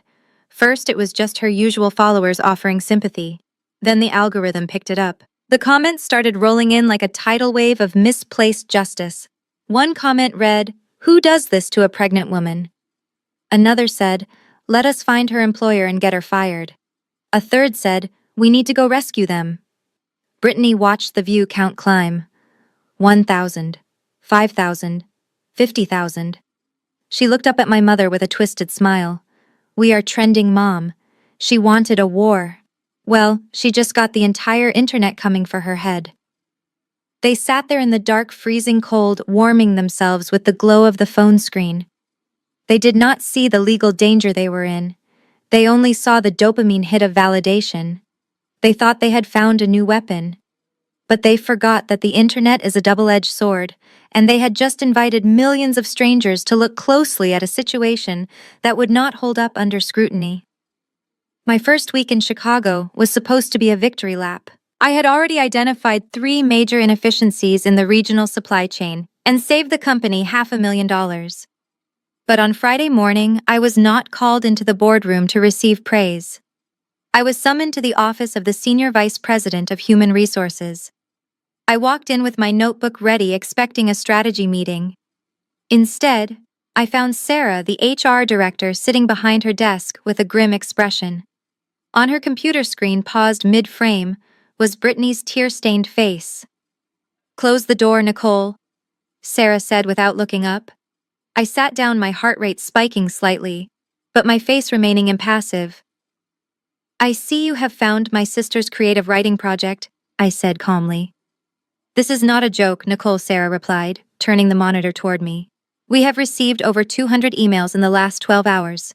People are tagging our official corporate account on Twitter. They are calling for a boycott. They are saying we employ a monster who freezes pregnant women to death. The board is asking questions. We cannot have this kind of publicity, especially with the merger coming up." She slid a piece of paper across the desk. It was a printout of a tweet from a verified account with 2 million followers. It read, "Does Global Logistics Corp condone elder abuse? Ask their new director, Nicole Harrison." I felt a cold rage settle in my stomach. Brittany had not just attacked my character, she had attacked my livelihood. She knew exactly what she was doing. "This is a private family matter," I told Sarah, keeping my voice steady. "The allegations in that video are demonstrably false. Those people are squatters in a property I own. They violated a lease agreement. I acted within my legal rights as a landlord." Sarah sighed, taking off her glasses. "I believe you, Nicole. You are a top performer. But perception is reality in the corporate world. We cannot have a director who is trending on TikTok for domestic cruelty. You need to fix this, immediately, or we will have to reevaluate your position here. You are on probation, remember?" I looked at the paused video. Brittany looked so pathetic, so convincing, but I saw the glitch in her matrix. In the corner of the frame behind her shoulder was a reflection in the window. A reflection of Andre holding up a cue card. I stood up. "Give me 24 hours, I said. "I will not only kill the story, I will bury it." I walked out of that office not with fear, but with a new level of determination. They wanted to play dirty. They wanted to bring my job into this. Fine. If they wanted to make this a public spectacle, I would give them a show they would never forget. I went back to my desk and dialed the number of the best private investigator in Seattle. It was time to stop playing defense. It was time to go nuclear. I did not waste a single second feeling sorry for myself. While the internet was busy sharpening its pitchforks based on Britney's lies, I was doing what I did best. I was managing risk. I picked up the phone and dialed a number I had not used since I audited a corrupt supplier 3 years ago. Mike Vance was a forensic accountant turned private investigator who specialized in corporate fraud. He was expensive, he was ruthless, and he did not care about feelings. He only cared about the paper trail. I need a full background check on Andre Williams, I told him. I need financials. I need credit history. I need to know every skeleton in his closet going back to kindergarten. And Mike, I need it by the end of the business day. Money buys speed. 6 hours later, an encrypted email landed in my inbox. The subject line was simply, "Done." I opened the attachment expecting to find a few unpaid parking tickets or maybe a maxed-out credit card. What I found was a 50-page dossier of absolute failure and deceit. I started reading and my jaw tightened. Andre was not just a bad real estate agent. He was a financial predator. The report detailed a history of 3 failed businesses in the last 5 years, all of them ending in lawsuits from investors who never got their money back. The luxury car he drove was leased under a shell company that had been dissolved by the state for tax evasion. He had judgments against him from 2 different landlords for destroying property and refusing to pay rent. But the real bombshell was on page 12. It was a section titled, "Recent Activity." There was a loan application submitted just 2 weeks ago to a predatory hard money lender. Andre had applied for a business loan of $100,000. He claimed the funds were for a nursery renovation and business expansion. But that was not the shocking part. The shocking part was the collateral. He had listed the property at 42 Maple Drive as the collateral. I zoomed in on the attached documents. There was a signature at the bottom of the guarantor line. It read, "Gerald Harrison, my father." I felt a cold chill run down my spine. My father did not own the house, so he could not legally use it as collateral. That meant one of 2 things had happened. Either my father was so desperate he tried to commit bank fraud, or Andre had forged the deed and my father's signature to trick the lender. I looked closer at the document. The signature looked shaky. It looked like a copy of a copy. And then I saw the date. The application was dated 3 days before Thanksgiving. This was his plan all along. He needed to secure the house not because he cared about family, but because he needed to show the lender he had control of the asset. That was why he changed the locks. That was why he wanted me gone. He was trying to steal the equity from under my feet before I noticed. I printed the entire file. The viral video of Britney crying was still playing on a loop in my head, but it did not hurt me anymore. Now it just looked like a distraction. A smokescreen to hide a crime. Andre wanted to be famous. He wanted to be a public figure. Well, I was about to give him the exposure he craved. I picked up the phone and called my lawyer. I had the smoking gun, and I was ready to pull the trigger. At 10 o'clock the next morning, the narrative shifted. My attorney, Mark Sterling, did not hold a press conference. He did not go on television to cry. He simply released a digital press packet to the major news outlets in Seattle and Chicago. The subject line was clear: correction of record regarding the property at 42 Maple Drive. The internet, which had been burning with rage against me, suddenly went quiet. Then it exploded again, but this time the target had changed. The first document in the packet was the lease agreement signed by Gerald and Brenda Harrison. The highlighted section showed the rental amount, $1 per annum. Beside it was a copy of the deed proving I had purchased the home from the bank during their foreclosure proceedings. The caption read, "Ms. Harrison saved her parents from homelessness in 2019 and has provided housing at no cost for 5 years. But the second document was the one that went viral. It was a spreadsheet. A simple, itemized list of every single wire transfer I had made to my family over the last decade. October 2015. Paid off father's credit card debt. $15,000. June 2017. Sister's wedding expenses, $45,000. November 2019. Down payment to save family home, $85,000. Monthly stipend for parents, 2020 to 2023, $2,000 per month. Medical bills for mother's surgery, $12,000. The grand total at the bottom of the page was circled in red, $512,000. The caption below it was devastatingly simple. Ms. Harrison has supported her family financially for 10 years. The decision to terminate utilities was made only after the tenants violated their lease and attempted to defraud a lender using the property as collateral. The reaction was instantaneous. The same influencers who had called me a monster were now deleting their videos. The comments section on Britney's TikTok turned into a war zone. Wait, so she paid for everything and you guys still treated her like trash, one user wrote. Show us the receipts, Britney. Did your sister really pay for your wedding? Asked another. Imagine uninviting the person who spent $500,000 on you. The audacity is insane. I sat in my office watching the tide turn. I did not feel triumphant. I felt exhausted. Seeing that number on paper, $500,000, made me realize how much of my life I had given away in exchange for absolutely nothing. I had bought them cars. I had bought them dignity. I had bought them time. And in return, they had given me a bill for a dinner I wasn't allowed to eat. My phone rang. It wasn't a reporter. It was the general counsel for my company. Nicole, he said, his voice warm and respectful. We just saw the release. The board sends their regards. We had no idea you were dealing with this level of financial abuse. Your job is safe. In fact, take the rest of the week off. You have our full support. I hung up and looked out the window. The truth was out. The world finally saw them for what they were. Leeches. And for the first time in my life, I wasn't protecting them from the sunlight.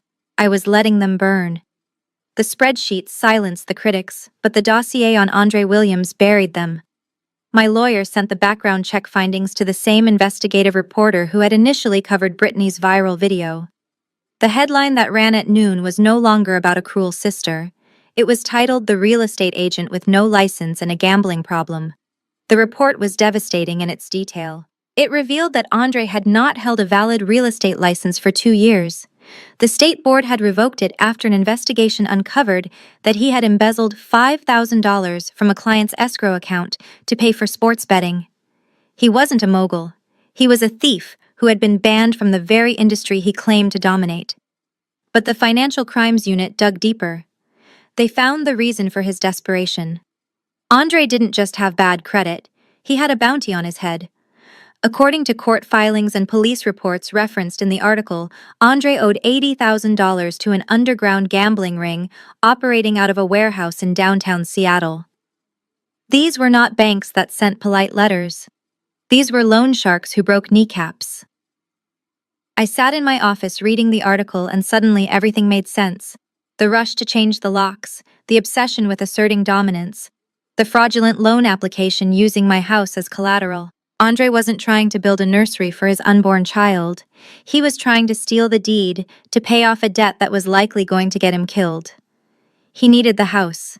He needed a tangible asset to hand over to his creditors to buy himself more time. My parents were just pawns in his survival game. He had convinced them that I was the enemy because as long as I controlled the property, he couldn't liquidate it to save his own skin. I looked at the photo of Andre accompanying the article. It was a mugshot from a DUI arrest 3 years ago that he had managed to hide from the family. His eyes looked hollow and desperate. My phone started ringing again. This time it was the reporter. "Ms. Harrison, do you have a comment on your brother-in-law's criminal history?" the voice asked. "Were you aware that he was attempting to defraud a hard money lender using your property title?" I declined to comment and hung up. I didn't need to say anything. The court of public opinion was already passing sentence. The comments section on the news site was brutal. "He tried to steal his wife's family home to pay a bookie," one user wrote, "and he let his pregnant wife freeze in the dark to hide it. That man is a sociopath." I felt a strange pit in my stomach. I wasn't happy. I was horrified. My parents were locked in a freezing house with a desperate man who owed $80,000 to violent criminals. They thought they were fighting for independence, but they were actually trapped in a cage with a cornered animal, and cornered animals bite. I realized then that this wasn't just a legal battle anymore. It was a hostage situation, and my parents were too blind to see the gun pointed at their heads. Inside the freezing living room, the silence was broken only by the sound of heavy breathing and the wind rattling the window panes. My father Gerald sat hunched over his phone reading the news article my lawyer had planted. His eyes scanned the lines of text that destroyed his entire worldview. Andre Williams accused of predatory lending fraud, $80,000 in gambling debt, attempted mortgage fraud using in-laws' home. Gerald stood up slowly. His joints popped in the cold air. He walked over to where Andre was pacing by the window looking for a signal that wasn't there. Gerald held the phone up like a weapon. "Is this true?" Gerald asked, his voice shaking with a rage I had never heard before. "Did you try to take out a loan against this house? Did you forge my signature on these documents?" Andre stopped pacing. He did not look ashamed. He looked annoyed. "It was just a bridge loan, Gerald. I needed liquidity to close a big deal. I was going to pay it back before you even noticed." "You stole from me," Gerald screamed, throwing the phone onto the sofa. "You lied to us. You said you were a vice president. You said you were rich. But you are nothing but a common thief. You turned me against my own daughter for this." He lunged at Andre. It was a clumsy, desperate attack from an old man who had lost everything. He grabbed Andre by the lapels of his expensive suit jacket and tried to shake him. "Get out of my house," Gerald yelled, spitting the words out. "Get out before I call the police." Andre laughed, a cruel barking sound. He shoved Gerald backward with one hand. My father stumbled over the coffee table, knocking over a vase before falling hard onto the floor. "Your house," Andre sneered, standing over him. "You still do not get it, do you, old man? This is not your house. It never was. It belongs to the daughter you treated like garbage. And now, thanks to me, she has exposed us all. You think the police will help you? I am the only thing standing between you and the street."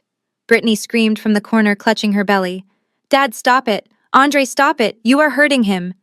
But the violence had already shattered the last illusion of family unity. My mother Brenda sat frozen in her chair, clutching her mink coat, staring at her husband on the floor.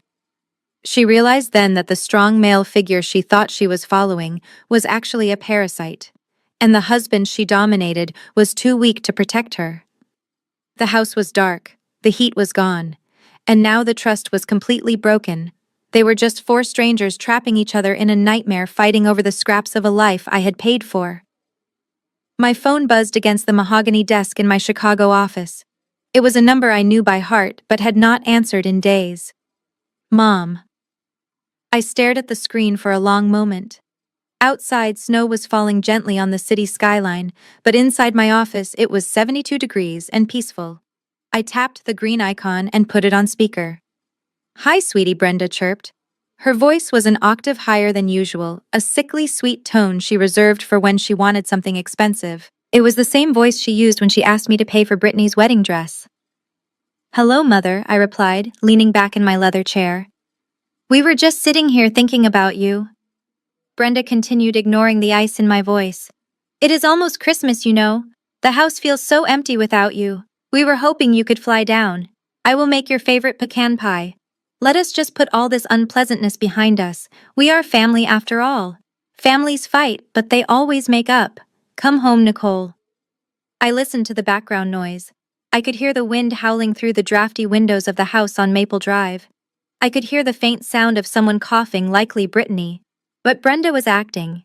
She was pretending she was calling from a warm, cozy kitchen, not a freezing crime scene where her son-in-law had just assaulted her husband. "Unpleasantness," I repeated slowly. "Is that what you call it? Andre assaulted Dad. He forged a deed. He tried to sell my house to a loan shark to pay off a gambling debt. And you want to eat pie? Oh, that was just a big misunderstanding." Brenda laughed nervously. "Boys will be boys. Andre is under a lot of stress. He apologized to your father. We are all fine. We just want our Nikki back. We want to start over. Just unlock the door, sweetie, and turn the heat back on and we can have a nice dinner." There it was. The ask. It was wrapped in nostalgia and guilt, but the core of it was purely transactional. She did not want me. She wanted the furnace.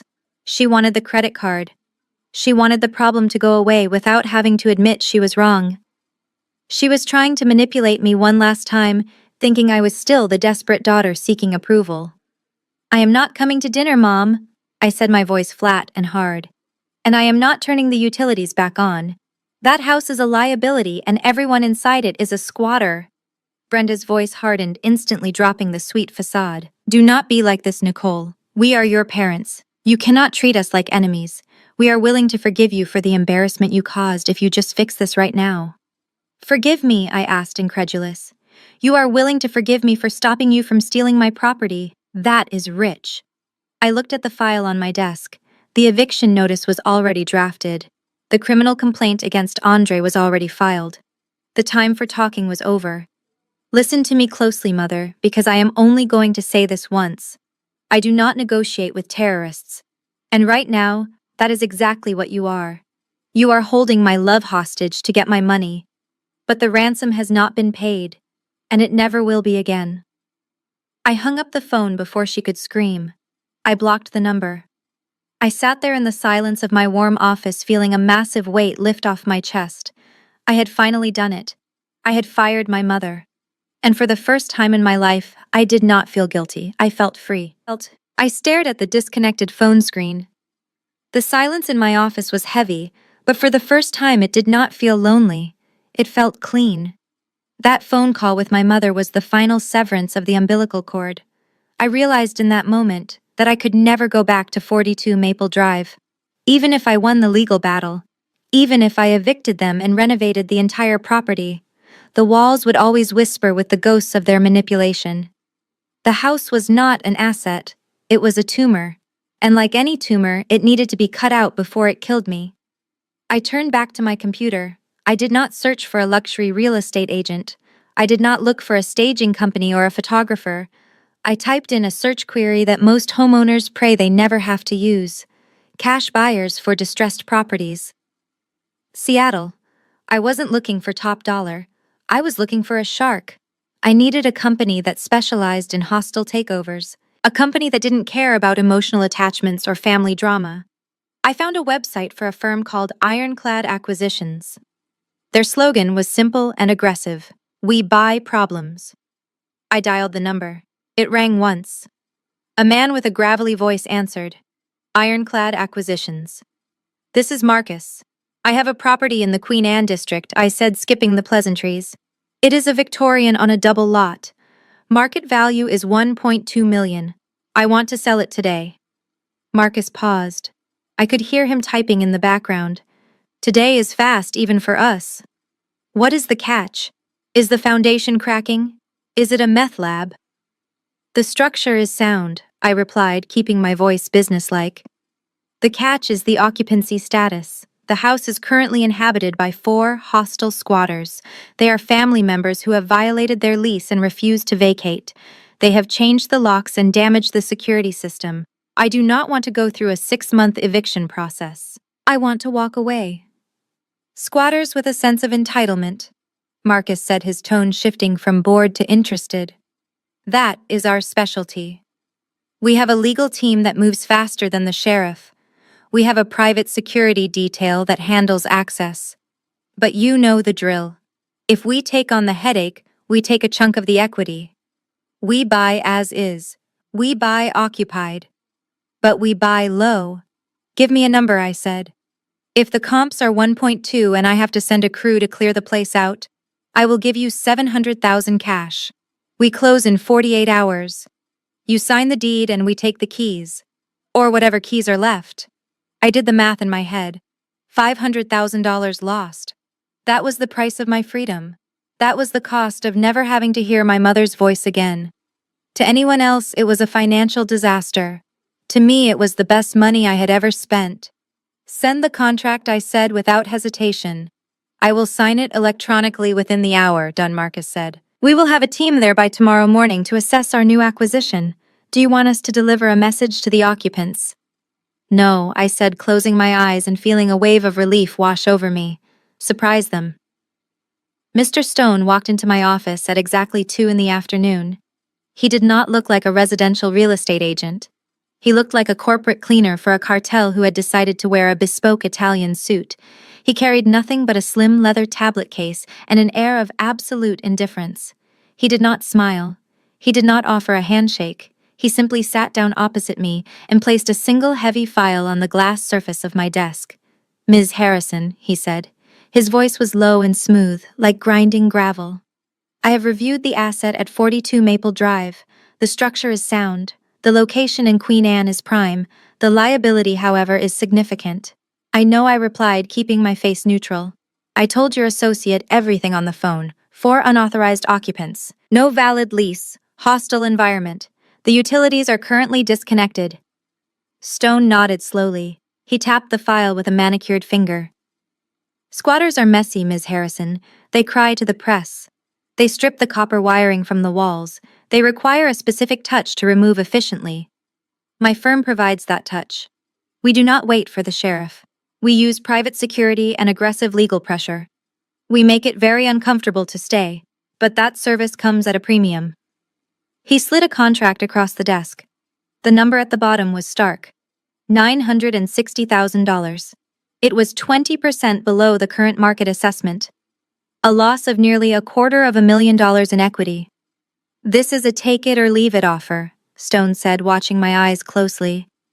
"We take the deed today. We take the problem today. You walk away with the cash and zero liability. We handle the eviction. We handle the media fallout. We handle the locks." I looked at the number. To anyone else, losing that much money would be a tragedy. It was the price of a Ferrari. It was a retirement fund.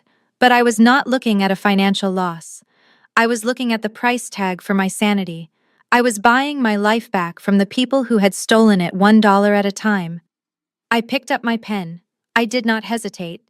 I did not ask for a counteroffer. I simply signed my name on the line. Nicole Harrison. Stone raised an eyebrow. He seemed surprised by my lack of emotion. "Most people struggle at this part," he observed, taking the paper back and checking the signature. "They have sentimental attachments. They worry about what will happen to the family members inside. They ask if we will be gentle." I capped my pen and looked him in the eye. "I am not paying you to be gentle, Mr. Stone. I am paying you to be effective. The people inside made their choice. They decided to bite the hand that fed them. Now they have to deal with the teeth of the new owner." Stone smiled for the first time. It was a cold, sharp expression that promised legal violence without saying a word. "Pleasure doing business with you, Ms. Harrison. By this time tomorrow, they will wish they had left when you asked them to." He stood up and walked out of the office. I watched him go. I had just unleashed a shark into the fishbowl.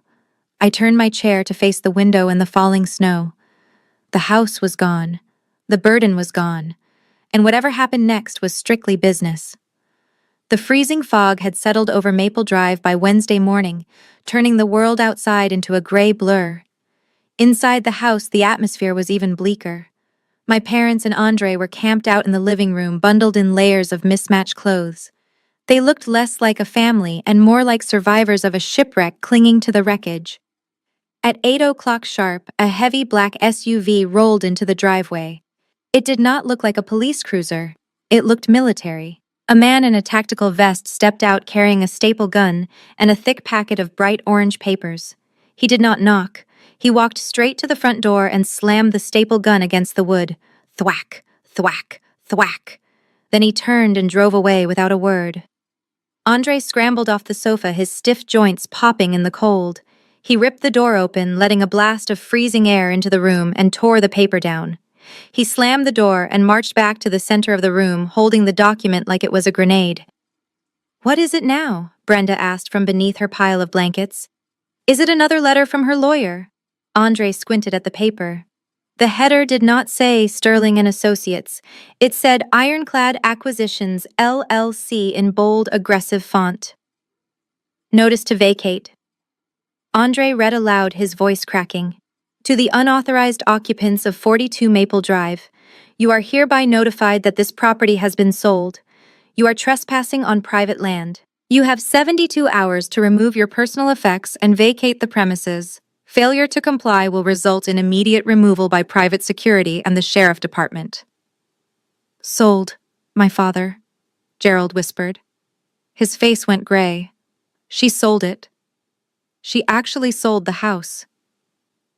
"Don't be stupid," Andre snapped, throwing the paper onto the coffee table. She did not sell it. Who buys a house in 2 days without an inspection? This is just another game. Ironclad Acquisitions is probably just a shell company she set up. She is trying to bypass the eviction laws by pretending it is a new owner. He picked up the paper again and pointed a shaking finger at the bottom paragraph. Look at this. 3 days. That is illegal. In the state of Washington, tenants have rights. Even squatters have rights. You have to give 30 days notice. You have to go to court. You have to get a judge to sign an order. She cannot just kick us out in 3 days. But it looks so official, Brenda said, eyeing the orange paper with suspicion. It is meant to look official, Andre insisted. It is a scare tactic. She wants us to panic and leave so she can win. But we are not going anywhere. We have possession. Possession is 9/10 of the law. As long as we are inside these walls, they cannot touch us without a court order, and that takes months. He laughed a dry, humorless sound. She thinks she is smart, but she just made a mistake. If she sends security guards here, I will call the police and sue her for harassment. We are staying right here. Brittany looked up from her phone. But Andre, it is freezing. Maybe we should just go to a hotel. And admit defeat. Andre yelled. No, we wait her out. She will crack before we do. They huddled back into their blankets, confident in their ignorance. They believed they were in a legal chess match with their daughter. They did not realize the board had been flipped over. They were not dealing with a family member anymore.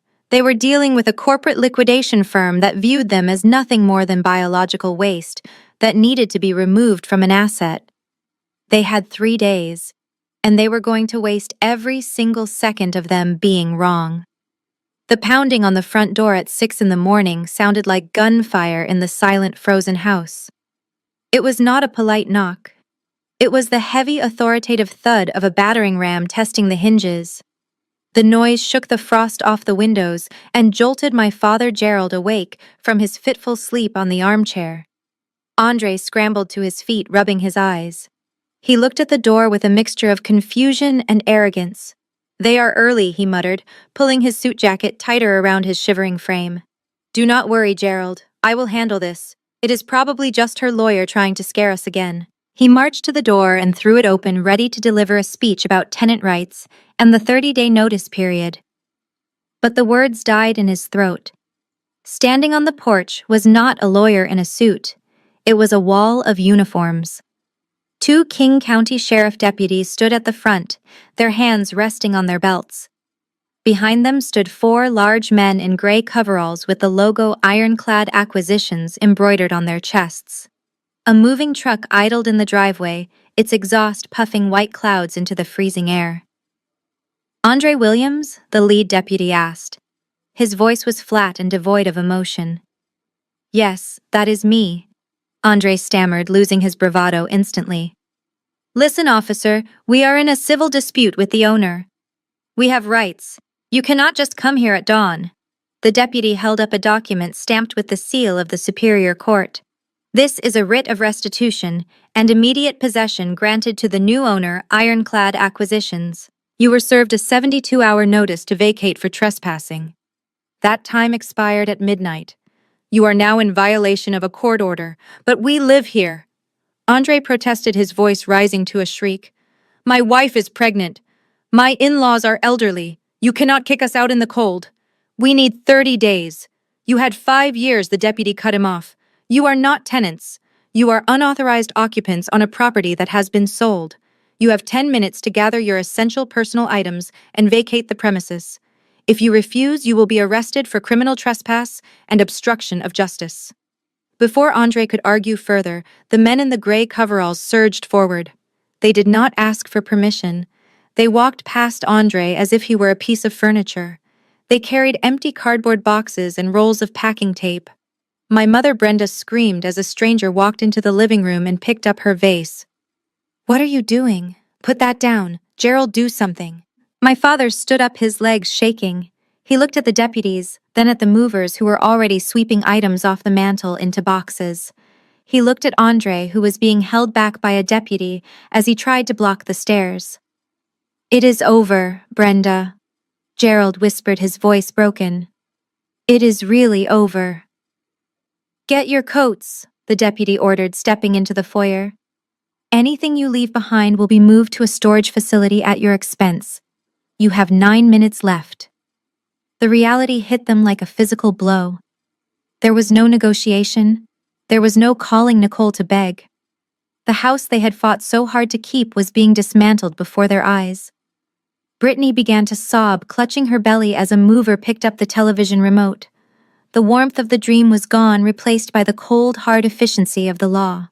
They were being evicted not by family, but by the consequences of their own pride. The front lawn of 42 Maple Drive looked like a landfill of broken dreams within 20 minutes. The ironclad crew moved with a terrifying efficiency that suggested they had done this 1,000 times before. They were not paid to be careful. They were paid to be fast. A mover walked out the front door carrying a stack of my mother's expensive china plates. He tripped on the icy porch step. The plates crashed onto the concrete, shattering into 1,000 pieces. My mother Brenda let out a sound that was half scream and half sob. "That is Limoges," she wailed, trying to run toward the shards, but her legs were too stiff from the cold to move quickly. Those were a wedding gift. Nobody cared. The movers stepped over the broken porcelain as if it were trash. They continued their relentless march in and out of the house, dumping armfuls of clothes and furniture onto the wet grass. Brittany sat on a pile of garbage bags near the mailbox, rocking back and forth. Her carefully curated image was gone. Her hair was matted and her face was streaked with mascara. She was screaming at a deputy who was standing guard by the moving truck. "My baby!" she shrieked, pointing at the house. "You are traumatizing my baby. This is illegal. My sister will sue you for this. You are all going to jail." The deputy did not even blink. He just crossed his arms and looked at the horizon, waiting for the clock to run out. The neighbors were starting to gather on the sidewalk, holding their coffee cups and whispering. The humiliation was total. The Harrison family was being purged from the neighborhood they had desperately tried to impress. Inside the house, my father Gerald was trying to argue with the foreman about his golf clubs, but amidst the chaos, nobody noticed that Andre was missing. He was not helping his pregnant wife outside. He was not comforting his mother-in-law. He had slipped away quietly during the initial breach. Andre was upstairs in the master bedroom. The door was locked. He was moving with a frantic, desperate energy. He was not packing clothes. He was standing over my father's mahogany dresser. He pulled open the top drawer and found the vintage Rolex Gerald had received for his retirement 30 years ago. It was the only asset Gerald had left. Andre did not hesitate. He shoved the heavy gold watch into his pocket. He moved to the vanity where my mother kept her jewelry box. He dumped the contents onto the bed. He ignored the costume jewelry and picked out the diamond tennis bracelet, the pearl necklace, and the sapphire ring I had bought her for her 60th birthday. He swept them all into his leather messenger bag. He looked at himself in the mirror for a split second. He saw a man who had lost everything, but he refused to go down with the ship. He zipped the bag shut. He could hear Brittany screaming his name from the front yard. "Andre, where are you? Andre, help me!" He ignored her. He walked to the window and looked down at the backyard. The alleyway was clear. He did not go downstairs to say goodbye. He did not offer to carry a box. He climbed out the window onto the garage roof and dropped silently into the neighbor's garden. He adjusted his coat, checked the stolen loot in his bag, and walked away down the alley, leaving his wife, his unborn child, and his in-laws to face the winter alone. The final lock clicked shut on the front door of 42 Maple Drive. A private security contractor dressed in tactical black stood on the porch with his arms crossed. He looked like a statue guarding a tomb. My parents, Gerald and Brenda, stood on the cracked sidewalk, shivering in the biting wind. They were surrounded by black plastic garbage bags and cardboard boxes that were slowly getting soaked by the freezing drizzle. This was the stage for their final humiliation. The audience was already in their seats. Across the street, Mrs. Higgins was watching from her bay window. She was the same neighbor my mother had bragged to just last week about the nursery renovation and the trust fund.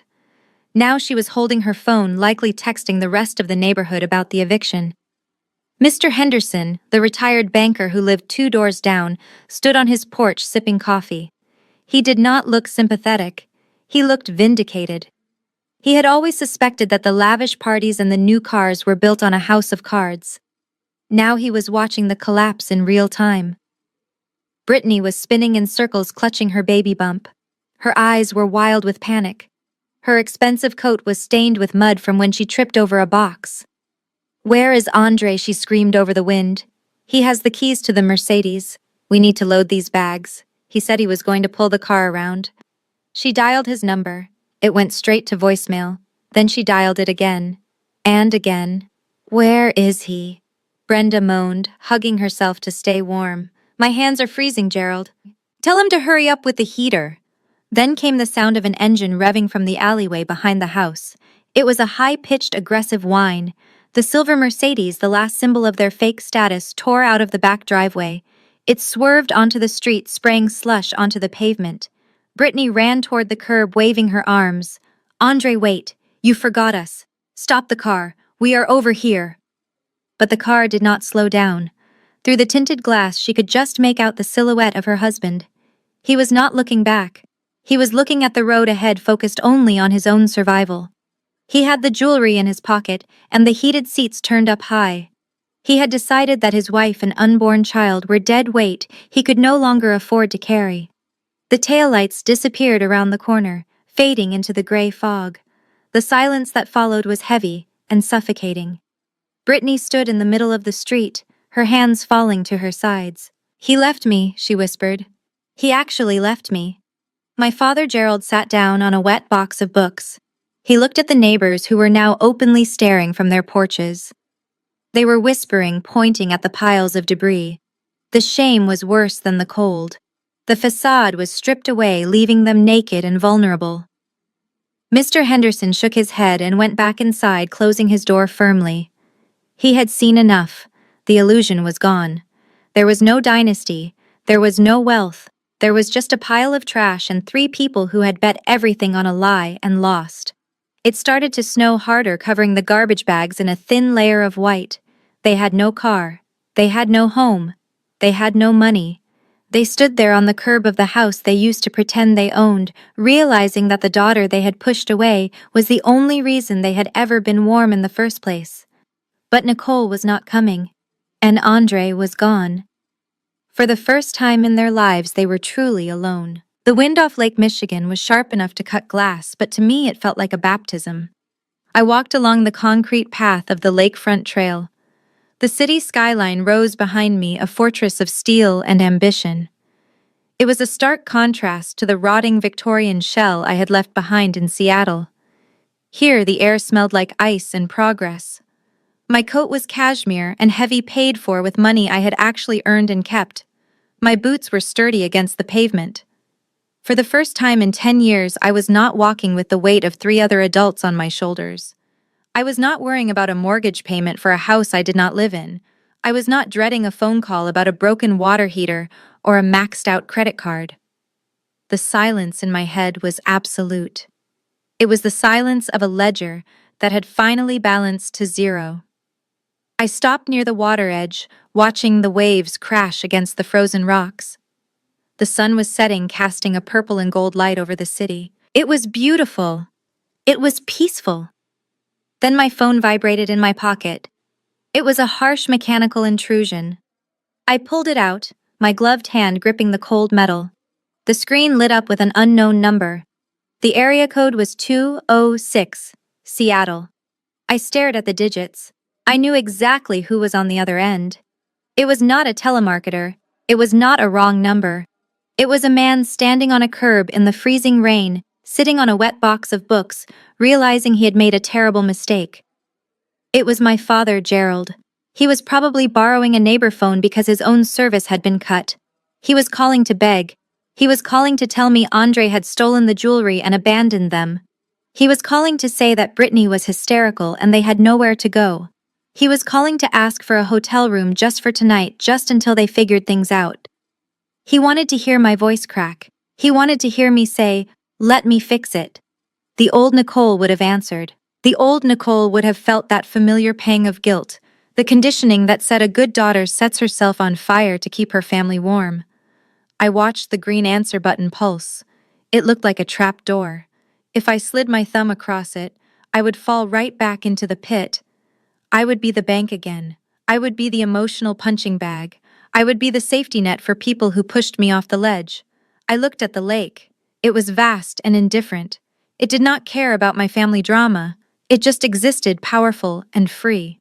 I made my choice. I did not slide my thumb to answer. I pressed the side button, silencing the ringer.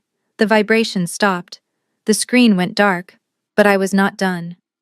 I unlocked the phone and went to the call log.